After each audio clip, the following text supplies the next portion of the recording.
Hey Falcons fans!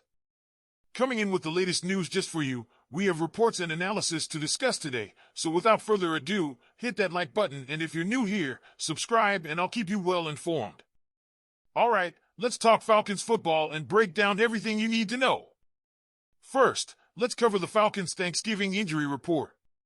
It was a mixed bag, with some good news and some concerning developments.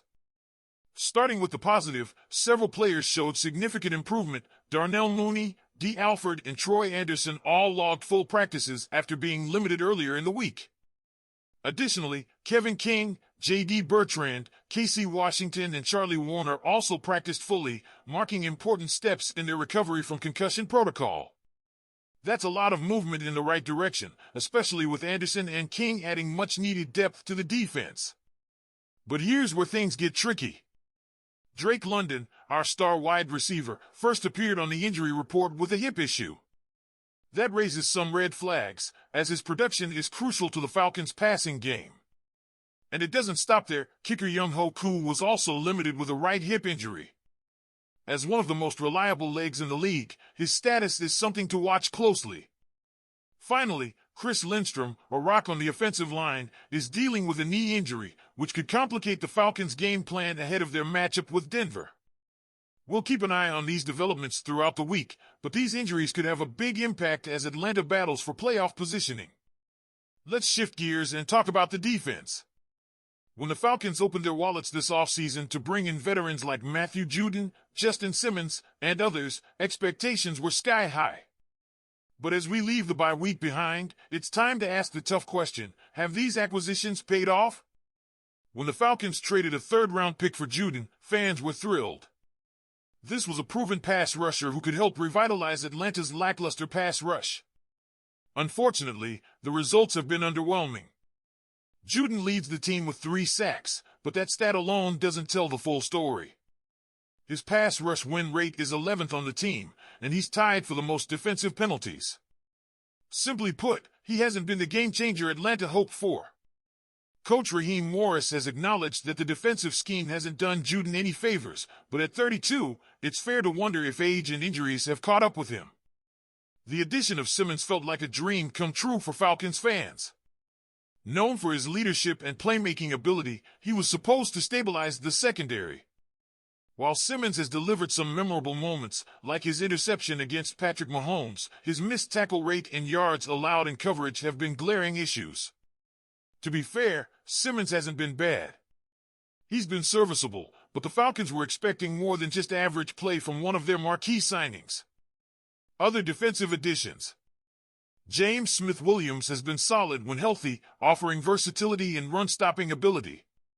However, his recent injury has sidelined him during a critical stretch.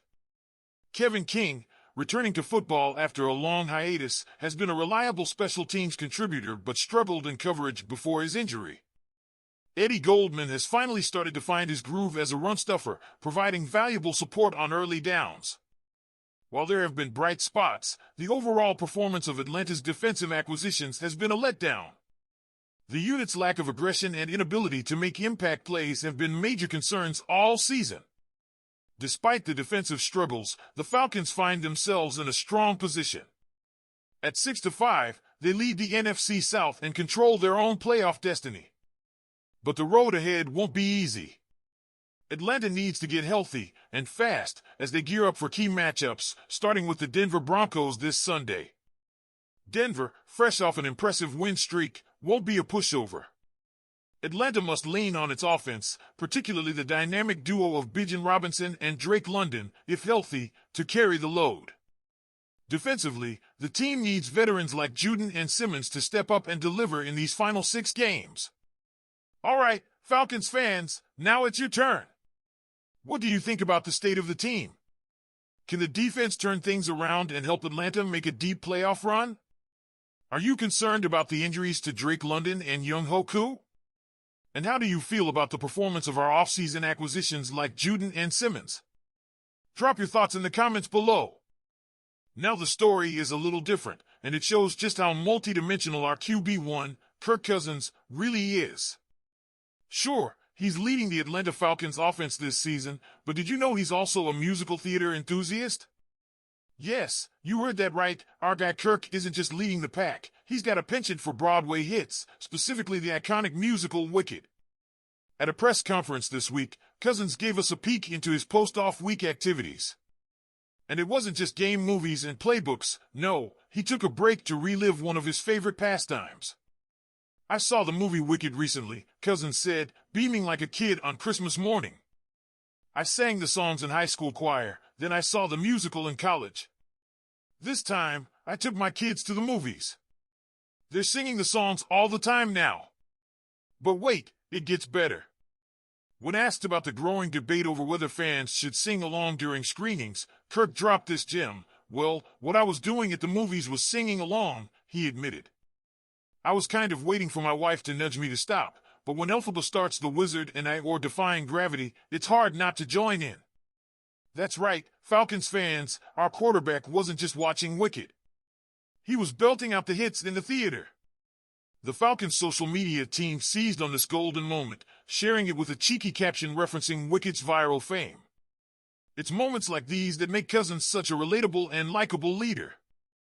Whether he's talking about his love of musicals or rocking short-sleeved shirts like nobody's business, Cousins knows how to connect with fans on and off the field. Now, while Cousins may be defying gravity in the theater, he'll need to stay put as the Falcons prepare for a crucial matchup this Sunday against the Los Angeles Chargers. The 6-5 Falcons are coming off their bye and looking to get back into the win column. Meanwhile, the Chargers, 7-4, just had their 4-game winning streak snapped by the Ravens in a 30-23 loss. Here's what's interesting. The Chargers' defense, which has been stellar all season, has been showing its flaws lately, giving up more than 25 points in their last 2 games, well above their season average. That's good news for Atlanta, as the Falcons are undefeated in games in which they score at least 25 points. The key to victory? It's simple. Get the offense firing again. The Falcons have struggled to score 20 points in their last 2 games, both losses. With Cousins leading the charge and hopefully keeping the musical numbers to one side, we'll see if Atlanta can capitalize on the Chargers' recent defensive lapses.